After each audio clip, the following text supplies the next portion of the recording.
అబాస్ ball చేయాలని ముఖ్యంగా కుర్మ బిడ్డగా ఏకైక ఎమ్మెల్యేగా కుర్మల ఆత్మ గౌరవం పెంచాలనే లక్ష్యంతో మేము ఏ నిర్ణయం తీసుకున్నా యావత్ తెలంగాణ కుర్మ సంఘం అనుసరించే తీసుకుంటాం తప్ప ఏ తీసుకోమని చెప్పి వాళ్ళకి చెప్పినా కూడా వాళ్ళు కావాలని కొంతమంది పని కట్టుకొని చేస్తున్నారు.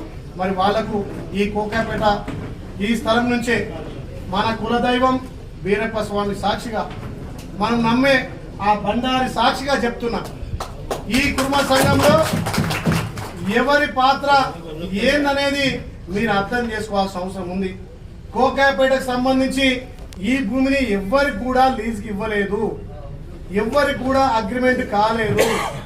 ట్రస్ట్ బోర్డుకు సంబంధించి ఆ రోజు నేను ఎమ్మెల్యే గెలవక ముందుకు నేను కష్టపడి సర్పంచ్గా, ఎంపీటీసీగా, మండల పార్టీగా ఇన్ఛార్జిగా 33 సంవత్సరాలు పాలక సంఘం చైర్మన్గా, 6 సంవత్సరాలు లీగ్ సంఘం చైర్మన్గా కష్టపడి నా గ్రామంలో నా కుటుంబాలంతా దీవిస్తే ఆ రోజు సర్పంచ్ అయిందని చెప్పి గతంలో చెప్పిన ఆ రోజు మొదలుకొని ఈ రోజు వరకు కూడా ఎక్కడ కూడా ఎవరికి ఇంచెత్తు అన్యాయం చేయకుండా ముఖ్యంగా నేను నమ్మిన నా దైవం వీరప్ప సాక్షిగా చెప్తున్నా, ఈ కుర్మ సంఘంలో ఈ బండారి సాక్షిగా చెప్తున్నా, మీరు ఎవరైతే సోషల్ మీడియా ద్వారా కోకాపేట భూమిలో కానీ యారుట భూమిలో కానీ సంఘంలో కానీ బీర్లైలే ప్రమాణం లేదు, బీర్లైలే సంబంధం లేదు, నా ప్రమేయం లేదని చెప్తా ఉన్నా.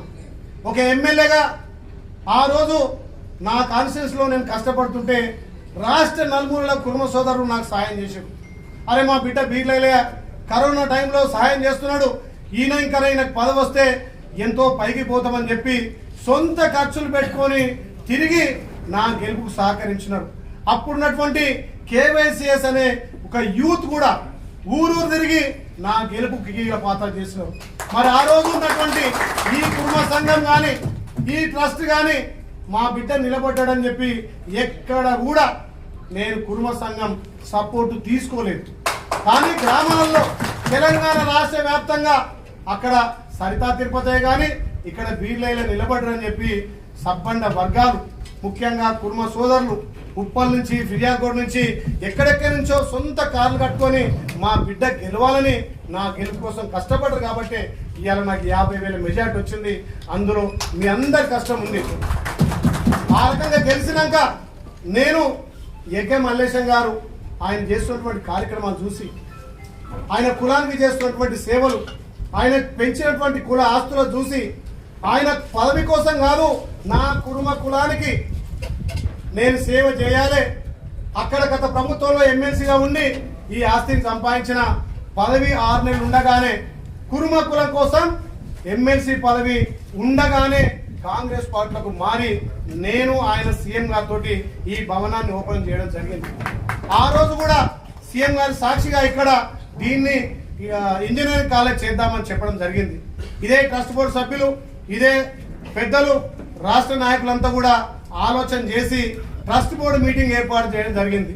ఆ ట్రస్ట్ బోర్డులో కనీసం ఈ రోజు వరకు కుర్మ సంఘంలో నా సభ్యత్వం కూడా లేదు. మరి నేను ఎమ్మెల్యే అని చెప్పి పెద్దలు ట్రస్ట్ బోర్డు సభ్యులు పిలిచి, రాష్ట్ర నాయకులు పిలిచి నాకు సభ్యత్వంతో పాటు ట్రస్ట్ బోర్డులో నువ్వు ఉండాలి, నువ్వు గవర్నమెంట్లో ఉన్నావు, విప్గా ఉన్నావు, కులానికి అక్కరొస్తావని చెప్పి ఆ రోజు ట్రస్ట్ బోర్డులో నన్ను తీసుకోవడం జరిగింది. తీసుకున్న తర్వాత ఆ రోజు ఆలోచన చేసి ఈ ప్రభుత్వం నుంచి మనం పెద్ద ఎత్తున కుర్మ కులస్తులకు లాభమయ్యే విధంగా దీని గతంలో హాస్టల్ కట్టాం, కానీ ఇప్పుడు ఈ ప్రాంతంలో హాస్టల్ నడవదని చెప్పి దీన్ని మనం ఇంజనీరింగ్ అనుకున్నాం. ఇంజనీరింగ్ కూడా ఎవరు పిల్లలు రారు, ఎవరికైనా లీజ్కి ఇద్దామని ఆలోచన చేసి ఆ రోజు ట్రస్ట్ బోర్డు నాడు తీర్మానం చేసిరు. ఎవరైతే ఎస్ఎఫ్టీకి ఎక్కువ రేట్ ఇస్తారో నారాయణ కానీ శ్రీచైతన్య కానీ ఇంకొక 5-6 కాలేజీలు వస్తే వాళ్ళతో చర్చలు జరిపి తప్ప ఎక్కడ కూడా ఈ రోజు వరకు అగ్రిమెంట్ చేయలేదు, ఎవరి తాను రూపాయి తీసుకోలేదు. ఇది నగ్న సత్యము. ఇది నేను చెప్పినా వాళ్ళు వినిపించుకోకుండా ఒక ఎమ్మెల్యేని తిడితే మేము పెద్దగా అవుతాం, మేము రాష్ట్ర నాయకులం అవుతాం అంటే అది మీ విజ్ఞతకే వదిలేస్తున్నాం.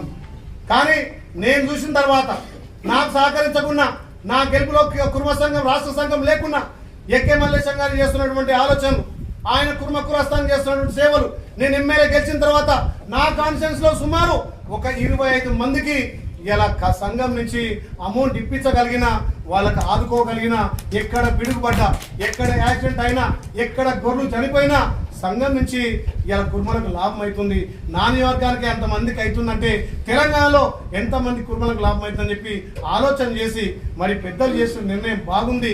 మరి ఇట్లా ఇది హాస్టల్ అయితే ఎవరు రారని చెప్పి లీజుకి ఇవ్వచ్చు అని చెప్పి ఆ రోజు మాట్లాడిన మాట వాస్తవం.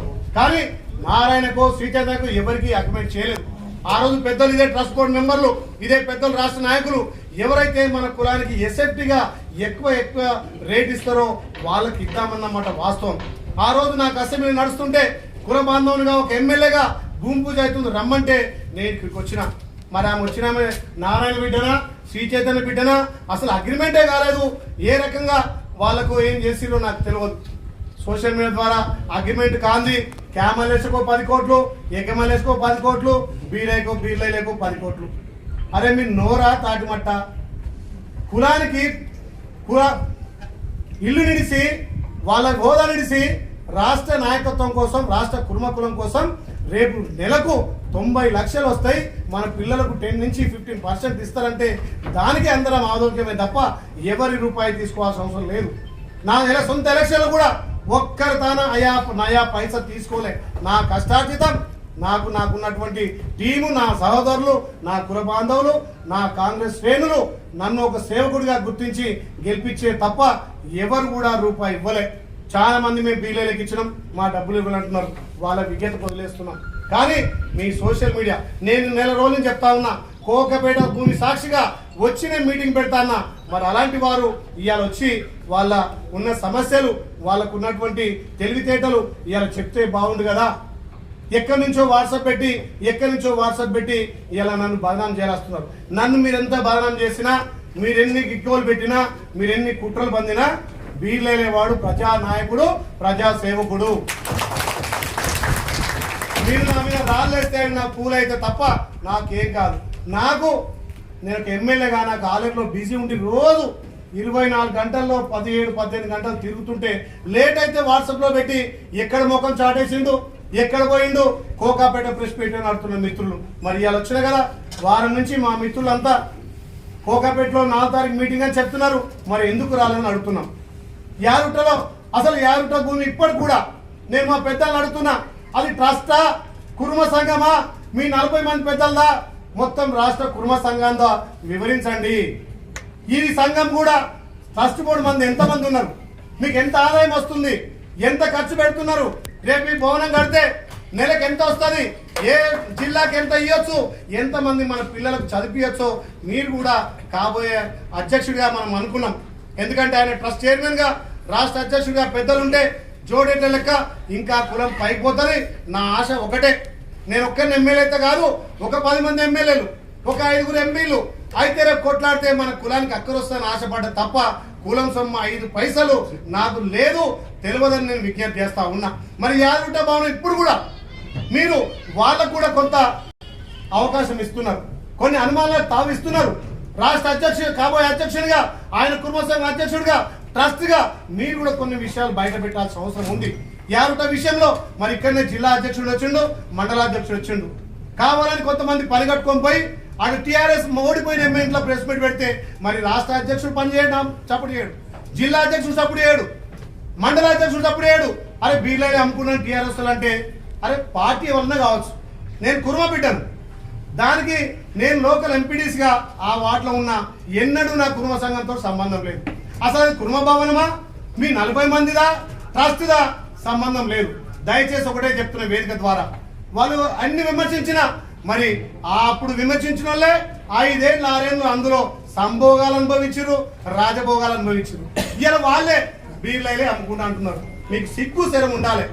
అరే రాజకీయాన్ని ఎదుర్కొంటే మీకు దమ్ముంటే 2029లో బీర్లైన్ ఎదుర్కోండి. కానీ సంఘాన్ని నమ్ముకోవడానికి కొందరు న్యాయం చేస్తే పక్కోళ్ళని అడుగుతున్నారు. అన్న నువ్వు తెల్లారు లేస్తే 1000 మందికి సాయం చేస్తున్నావు, 100 మందికి సాయం చేస్తున్నావు, మీ కులం సొమ్ము ఎందుకు తినేవని అడుగుతున్నావు. నేను తలకాయ ఎక్కడ పెట్టుకోవాలి? నీ కులమేంది ఎంబడి లేదంటే రేపొద్దున ఇంకెట్లా గెలిపిస్తారు? ఇంకా వేరే ప్రజలంతా కూడా సపండ వర్గాలు ఏ రకంగా సపోర్ట్ చేస్తారు? నేను ఒక్కనే కాదు, 10 మంది మీరు అసెంబ్లీకి రావాలి, 5 పార్లమెంట్ పోవాలని నా కోరిక ఉంటే మరి అక్కడ ఉన్నటువంటి నాయకులు నిజంగా నేను ఇలా కుటుంబ సంఘాన్ని కూడా అడుగుతున్నా, మీరు జిల్లా అధ్యక్షుడు కానీ అక్కడ టౌన్ అధ్యక్షుడు కానీ మండల అధ్యక్షుల్ని అందరి సమక్షంలో ఎన్నుకోండి, సంఘానికి సేవ చేసే వాళ్ళని ఎన్నుకోండి.